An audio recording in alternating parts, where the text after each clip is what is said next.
Buenos días. El día de hoy hablaremos sobre la educación superior gratuita y su efecto en la equidad. Estaremos abordando desde la perspectiva económica temas tales como el abordaje de la problemática, los retos presentados y tanto los logros como las fallas del mismo. Entonces, empecemos. La gratuidad en la educación superior busca promover la equidad entre los estudiantes que desean ingresar a este nivel educativo. Actualmente está en vigencia la política de gratuidad en la educación superior. Según el Ministerio de Educación Nacional, este consiste en que el gobierno asume el pago de la matrícula ordinaria neta en los programas de pregrado en las 64 instituciones de educación superior que están vinculadas a este proyecto. Para poder acceder a esta política debes cumplir con los siguientes requisitos: tener nacionalidad colombiana, tener entre 14 y 28 años, pertenecer a los estratos 1, 2 o 3 o hacer parte de alguna población indígena o haber sido víctima del conflicto armado y no contar con un título profesional universitario ni de ninguna institución de educación superior. Es importante mencionar que en el proceso de admisión a la educación superior, quienes tienen mayor probabilidad de acceso son los estudiantes que provienen de colegios con mejor calidad educativa, generalmente los que son estratos más altos, ya que al contar con una preparación de alta calidad obtienen mejores resultados en la prueba ICFES o Saber 11, lo cual optimiza su proceso de admisión y facilita su ingreso. Por otra parte, es importante recalcar que aunque la matrícula sea gratuita, esto no significa que los estudiantes de bajos recursos puedan mantenerse en estas instituciones educativas, ya que no se toman en cuenta, por ejemplo, los costos en el transporte, materiales, conectividad y en varios casos la necesidad de trabajar para poder sostenerse, siendo los factores socioeconómicos un gran reto de estas políticas para poder enfrentar la desigualdad y llegar a disminuirla. La educación superior en Colombia se financia a través de los subsidios a la oferta y los subsidios a la demanda. Los subsidios a la oferta son los que influyen transferencias estatales, mientras que los de demanda son los que contemplan créditos educativos y subsidios para los estudiantes. Según el periódico económico Portafolio, el informe de FEDesarrollo y la Fundación Empresarios por la Educación calcula que la deuda del sistema de universidades estatales es de alrededor de 18,2 billones. Por esta razón, en el 2024 se destinó al sector educativo el monto de 70 billones de pesos.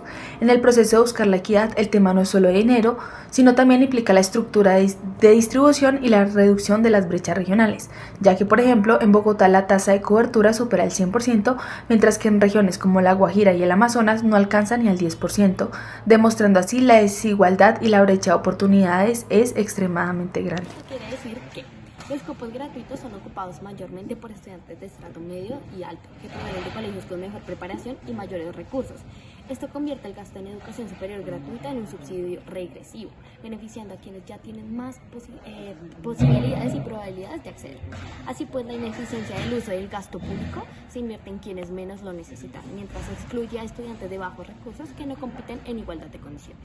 Y finalmente, además, se pierde el capital humano. Jóvenes talentosos de zonas vulnerables no logran ingresar a universidades por deficiencia en su misma formación, lo que reduce el retorno social de la inversión educativa y limita el impacto positivo en la gratuitividad en términos de crecimiento económico, movilidad social y reducción de la misma pobreza. La desigualdad de la educación preuniversitaria, varios resultados han demostrado que estas brechas dividen a la educación del país y por ende son una problemática dentro de la educación gratuita.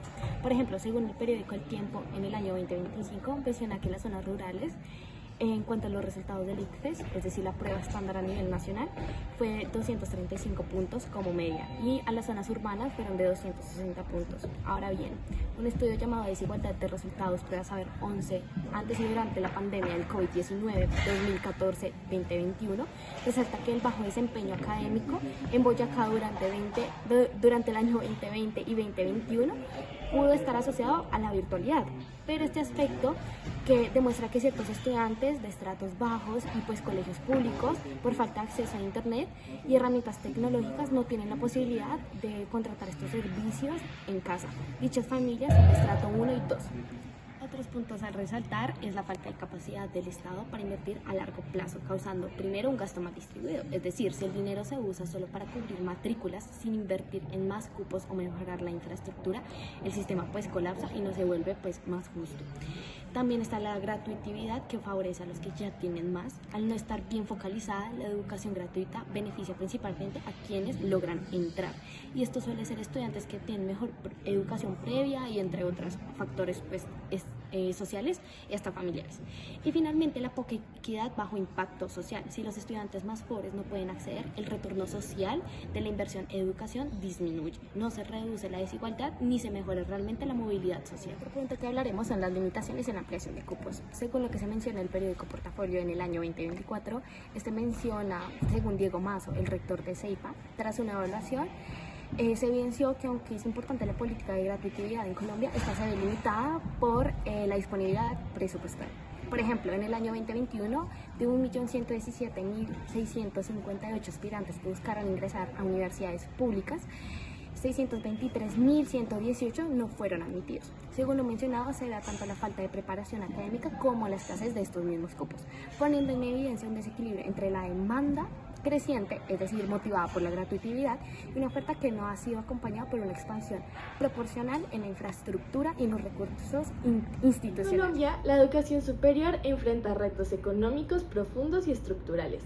Las universidades públicas dependen casi por completo del financiamiento estatal, destinando la mayor parte del presupuesto al pago de personal, lo que limita seriamente la inversión en investigación, innovación y formación de docentes.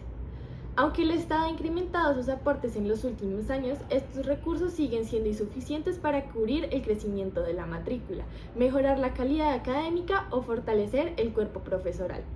De hecho, la Ley 30 de 1992, que regula este financiamiento, no contempló los desafíos actuales del sistema. El resultado, un déficit acumulado que supera los 500.000 millones de pesos. A esto se le suma la alta deserción estudiantil, un fenómeno que no solo presenta una pérdida humana, sino también económica. Un estudiante es considerado desertor cuando no se matricula por 2 o más periodos consecutivos. En 2022, la tasa de deserción anual fue del 9.03%, ligeramente inferior al 10.08% del año anterior. La tasa de ausencia intersemestral también bajó, pasando del 12.84% al 12.54%, una señal leve de recuperación tras la pandemia. Sin embargo, entonces las brechas económicas siguen dificultando el acceso equitativo a la educación superior. Muchos de los jóvenes de bajos ingresos no logran ingresar a la universidad y solo un 18% logran acceder a créditos educativos. Al mismo tiempo, los subsidios generalizados benefician incluso a quienes sí podrían pagar la universidad, lo que plantea serias dudas sobre la eficiencia del gasto público.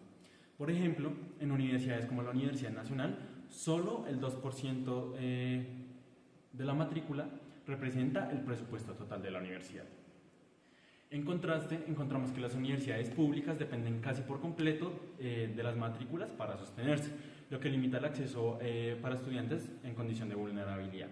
Y, aunque la cobertura ha crecido recientemente, no existe una estructura financiera sostenible que respalde el crecimiento. En este contexto, organismos como el Banco Mundial y la OCDE proponen reformas que promuevan la eficiencia, la autonomía financiera y una mayor participación del sector privado.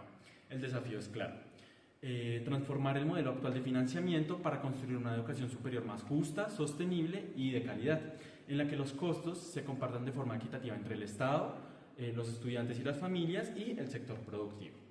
Entonces, frente al acceso a la educación superior nos encontramos principalmente con 3 retos. El financiamiento insuficiente. En este caso, pues las universidades públicas dependen principalmente de los recursos del Estado, que no son suficientes para cubrir el crecimiento de la matrícula ni mejorar la calidad académica. La deserción estudiantil y las brechas económicas. Entonces, en este caso, la tasa de deserción sigue siendo muy alta, alrededor del 8%, especialmente entre los estudiantes de bajos recursos. Solo un pequeño porcentaje puede acceder a los créditos educativos, lo que dificulta en este caso el acceso a la universidad y a la educación superior. El modelo y los modelos financieros insostenibles. Entonces, en este caso, las universidades privadas dependen de las matrículas, excluyendo a muchos estudiantes en condición de vulnerabilidad, mientras que el modelo actual de las universidades públicas no garantiza un sistema financiero sostenible a largo plazo. La política de gratuidad lanzada en el 2022 ayudó a más de 660.000 jóvenes pagándole su matrícula de pregrado en las 64 entidades de educación pública superior, lo que representa a un 91% de la matrícula total. Como resultado, en el primer semestre de 2024 se matricularon 920.936 jóvenes en universidades públicas, un 4% más que el semestre anterior.